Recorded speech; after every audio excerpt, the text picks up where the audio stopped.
to the show. Yes, today we will be talking about sleep paralysis. A lot of people actually confuse this with the hantu hempap or the hantu himpit. In Sabah, we know it as the hantu himpit. And today we have Dr.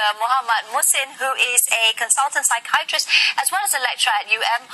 Welcome to the show. Good morning. We had a good laugh there with a little reenactment earlier on. Yes. But it normally does happen, doesn't it? Yeah, I mean, it's quite common. People complain, in the society, my friends or my patients, they complain that sometimes they have difficulty, or when they wake up, they feel like they cannot move around, So, the cultural beliefs always been associated. This is something we love the paranormal activities. Okay, we've got this Facebook comment from R.D. Baggio, and he says here, I've experienced this before when I was in boarding school. Not to say that I saw the ghost sitting on me or pushing me down, but that particular feeling was there. Never thought about it again until now. Is there such a sleep disorder? Doctor, over to you. Okay. So basically, sleep disorders range many presentation or many problems they can face, But what category can fall into, like this feeling being the ghost, or you're feeling something over your body or something cannot move, and breathless, This is what we call parasomnia, It's opposite to insomnia. Insomnia means cannot sleep.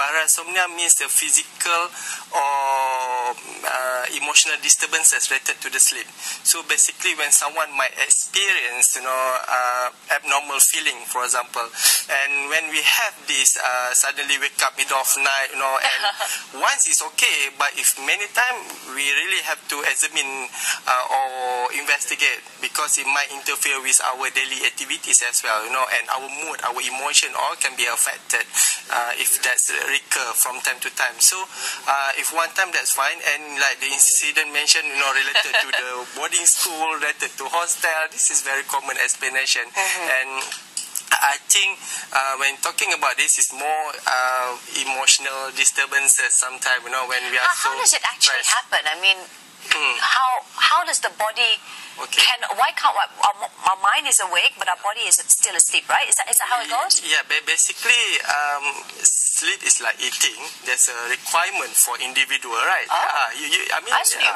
So we always take for granted about our sleep, but sleep is like eating, but like eating as well, we have recommendation what good to eat, what not good to eat. So as far as sleep, there's a recommendation. First, we have to stick to this recommendation. Secondly, when talking about sleep disturbances, disorder, and when we feel like we are paralyzed or something like that, it could be depend on the stages of sleep, because first when we sleep, our body and mind is not fully rested, but perhaps after 1.5 hour, 1 hour sleeping, it will go to what we call REM sleep, and the whole body rested. So when we see in this category, the changes of phases of sleep, is associated with some form of, I would say, disturbances. Like I mentioned, parasomnia. We have a term we call sleep terror. Sleep terror? Yes. What is that? Sleep terror. This is like the video. Where she just wakes up suddenly. Basically, suddenly you respond, you scream. There's some action of the person who sleep and screaming or excited, and stand up immediately. This is actually in response what they are feeling during the sleeping time. Okay. Prior to that, when that's sleep terror. Another one is sleepwalking. Sleepwalking, we are referring to someone who actually waking up and go to to the kitchen, eating. This could be normal, but there's some people actually doing something, go outside the house and do I would say not appropriate thing at the middle of night. It's happened, and if it's only a normal behavior, is fine, but sometimes people do like this and become aggressive, and this is another thing. Some people might complain, my brothers, sisters, or the husband, suddenly do something inappropriately during sleeping, go outside or go to so it also has levels of severity. I mean, like, yeah. But after all, I don't like to label all this as a disorder at the first moment. You know, as I mentioned from the beginning, if a recurrence and it's disturb your functionality, you know, you're supposed to go to study, you go to work, and so on. But because of these disturbances, you feel like you're very tired, and you're worried about that, and it take a lot of your mind on thinking about what actually happened to you. Okay. And of course, the third one I should mention here, nightmare, that we always have as well. So nightmare, basically, it is a fully asleep person, you know, but usually the dream is very emotionally overwhelmed, you know, usually is a horrified kind of dreams, you know? So this is what we mentioned about nightmare. So this is there's a lot of different stages and different causes, reasons for when we talk to doctor, it look like more complex, you know, but the presentation is usually people, they feel not enough sleeping. So okay. Well, don't worry. We're going to dwell into more of this and how it can be treated. Don't worry.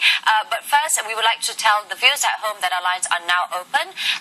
Dr. Muhammad will be ready for him to take any of the calls or queries. Please call us at 0355690349. Okay, we've got another FB comment here. It's from Vivi Anna. She experienced it before. She asked the doctor. He said it's just a sleeping disorder when your body is too tired for the sake of sharing. It's a trend that she's observed, especially when she's worried during her studies. There's too many assignments, when there's tension. So only this happens in the hostels, because when she's back at home, she's okay. She feels that she's all right, or when she sleeps with her sister, things are normal. So maybe it's also like you were mentioning earlier on about how the stress of being in a new place, the stress of having more responsibility. It is more associated to the emotional overwhelm. You know, you're too excited, you are too distressed of things. Right. That's why sometimes the occurrence, you say, in the boarding school, you know, people in school, they study very hard and they have a lot of homework, assignment, and they're living in that environment. So, I mean, we can relate or associate the incident because of stress as well.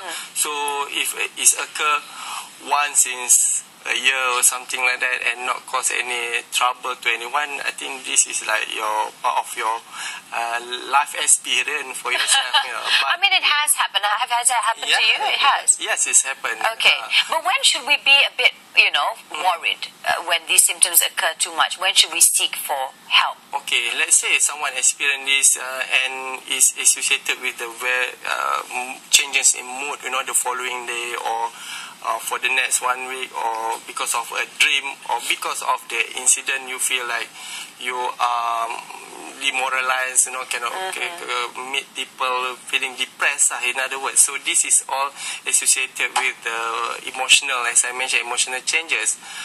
But I have to say that there's some incident that's recurrent repeatedly, but there's no emotional change, but it's recur from time to time. So this one is very important to really ascertain, you know, what actually the problem, because we can, as I mentioned earlier, the complex of the sleep itself, you know, there's a stages of sleep. Right. There's a probably lack of what we call non-REM sleep, rapid eye movement. REM is for rapid eye movement. And that's when you go into deep sleep, right? Then after that, REM sleep. The REM sleep, rapid eye movement sleep, is the deep sleep. So most of the dreams, you know, occur in the REM sleeps. And when that's happen in the REM sleep, you can recall the things, you know, so because it goes straight to your memory, you know. Right. I mean, there's and I understand that there are also two types of sleep paralysis. One is common and one is hallucination. Can you explain a little bit more with regards to this? This is cross a little bit further, you know. But for hallucination, for example, this is basically when someone experiences things, you know, in the absence of the... Wow. Like you see something, but other people cannot see it. So this is what we call hallucination. Usually, if someone is purely asleep, is very unlikely to experience hallucination. You know, probably this is more like what's public perceived, you know, in the sleeping problem. So in actual, we're talking about hallucination. You should be awake, and this is when you have a sleep and you can you awake, you probably feel something, sensation that somebody lying on the top of you, for example, can hump up. Just now you mentioned, right? So this is could be, a form of hallucination, but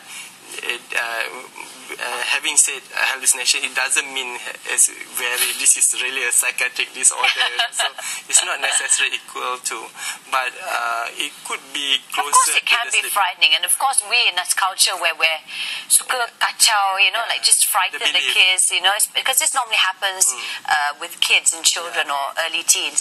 We've got our first caller, Doctor Amirul from Sabah. Hello, apa khabar kau? Stephanie and Doctor. Hello. Yes, Hello, what would you like to share? Before this, can I speak Malay? Boleh. Cakap saja. Sebelum ni saya di college. Okay. Pernah saya tinggal dalam bilik satu orang. Saya punya dorm. Normally dia 2 orang satu dorm, tapi saya tinggal satu orang. Jadi dia akan terjadi pada setiap pukul 3 petang. Setiap hari. 3 petang, okay. Untuk tidur, kurang tidur petang lah kan. Tapi dalam 3 petang tu akan terjadilah macam kena tindih ni kan, dalam bahasa Melayu ni kan, paralysis ni kan. Ya. Betul tak? Kena tindih kan dalam kita punya bahasa kan. Ya, go ahead. So 3 petang dia akan berulang kali. Jadi Amirul, for how long it happen like that? Berapa lama dia jadi macam itu? Around 2 weeks. 2 weeks. Then? And then I moved to the other room. And then everything okay. Oh, okay. And then saya dapat tahu yang bilik tu sebelum tu tak ada student duduk. Saya yang pertama. Oh, okay. Jadi dia ada relate dengan something yang paranormal ataupun that's actually in our next segment. But thank you, Amirul. Thank you so much.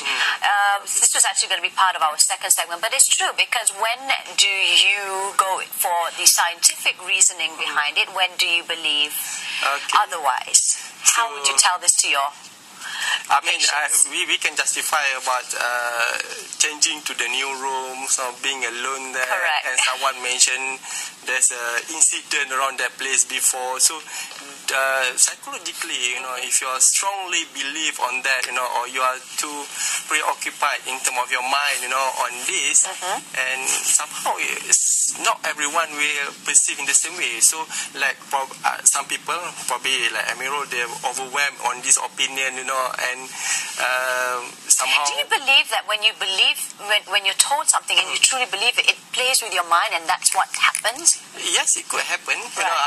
If you too a believer to something like paranormal, so you tend to feel like the experience around you, So like in the case of Amirul, could be, Okay. especially in the environment of college, in the school. Yeah, and we love it. We've all gone through it, right? People frighten each other, don't go there, there might be something, the ghost or something. So, as a medical doctor, I have to say this is beyond my territory, Right. But I would say that the explanation of having that experience, that's things we can explain emotionally. For example, changing a new place, new environment, alone there, as he mentioned. So this all can be associated with the experience. Wonderful. Okay, we've got another caller. This topic seems to be quite hot. Hello, Noraini from Kota Damansara. She'd like to speak to you with regards to her child. Over to you, Noraini. Hello, hi, good morning. Yes. Good morning. Good morning. Okay, my son is 2.5 years old, Okay. and he has been waking up at night, and he's been like in his sleep he tends to like walk around, or he tends to like sit around, and I had to bring him back to sleep. I'm just worried whether is this going to be like continued, or is there anything I can stop this thing from happening? And I also have the same kind of thing, but mine is more to like I kind of see things. Yeah. Oh.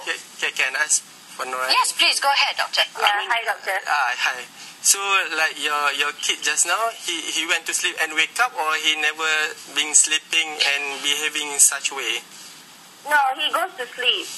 And then in the middle of the night, he tends to like wake up, and then, he walks around like within the room, or he changed places from his sleep. And for how long it has happened before he went back to sleep? But I tend to like not be able to sleep because I have to keep an eye on him. Yep. So a few minutes when he wakes up, then I wake up. And you see things too, Noraini? Pardon? And you see things too? Yes. Okay. I used to have that since I was a kid. A child. Okay. Yeah. All right. Okay. Well, thank you, Noraini. And Thank you. I guess I'll leave this to you, Doctor. Yeah, thank you. Bye. Thank you, Messi. Thank you. So, like, first I would like to comment on the son, the kid that he has 2 years old. It can happen, but I think if it happen every night, or 2-3 times in a night, it should be investigated further. There are many other reasons. It's not good for me to speculate on what actually the main problem. But among the problem is first is what we call the parasomnia, as I mentioned earlier. It can happen sometimes associated with attention deficit problem or hyperactive problems. It can also be associated with more serious problem. For example, there's a form of what we call sleep terror or narcolepsy that's related to the, I've heard of that. Suddenly can awake for short at the middle of night, then return back to sleep. But when as if nothing normal. Yeah, walking through round and round, and then lying back again. So that it need to be investigated further by, usually they have a sleep study. They put this boy in the lab, sleep lab, so basically they monitor how's the sleeping We pattern. have that here in Malaysia too? Yes, we have in the sleep lab, and they put like a wire, that kind of thing, and seeing how's the wave of during the sleeping, But having said that, because they've already put him in a new situation, and that also can trigger stress because of that. Sure. So that's certainly, this is we can avoid that when we do this laboratory. It's a must to see the brain wave, for example, from our technical point of view. But at the same time, we have to minimize the unfamiliar environment for the kid. For example, suddenly you have to be in the different room and sleeping. We also have difficulty with no new place to sleep. Correct. With wires all over your skin. And another things I would like to comment just now about the mother having same thing. This is interesting phenomenon as well. And perhaps I hope Noraini, for example, just now, it's not disturbing, during the daytime of her function. For example, he can go to work, he can do the housework, and so on, But it is really important to hopefully to ascertain what actually the problem of the same thing. Is it? So at the end of the day, they need to seek a professional medical practitioner to see what the problem is. All right, we're going to go for a quick break. It's getting hot. But do stay tuned because the lines will still be open and we'll find out how you can treat sleep paralysis with Dr. Muhammad in just a bit. See you in 2 minutes.